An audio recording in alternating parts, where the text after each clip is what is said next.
अस्सलामु अलैकुम वरहमतुल्लाह। औलाद को माल खिलाना, रिज़्क़ हलाल खिलाना, उनकी खुराक का बंदोबस्त करना अल्लाह की बारगाह में जन्नत का हसूल या जहन्नम से आज़ादी का ज़रिया।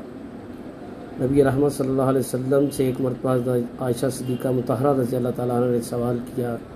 अर्ज़ करती हैं कि मेरे पास एक औरत 2 बच्चियाँ लेकर आई। उसने मुझसे सवाल किया। मेरे पास 3 खजूरें थी। मैंने 2 खजूरें उसको ये देखा कि उसने अपनी बच्चियों को एक एक खजूर दे दी, और जब वो अपनी खजूर खाने लगी तो बच्चियों ने उसकी खजूर भी आधी आधी लेके आपस में खा ली। तो मुझे उसका ये अमल बड़ा अच्छा लगा। नबी रहमत सल्लल्लाहु अलैहि वसल्लम फरमाया कि अल्लाह ने इस अमल के बदले, इस कुर्बानी के बदले उसको या जन्नत में दाखिला अता फरमा दिया या जहन्नम से आज़ादी अता फरमा दी। अल्लाह हमें भी औलाद के लिए रिज़्क़ हलाल की तौफ़ीक़ अता फरमाए।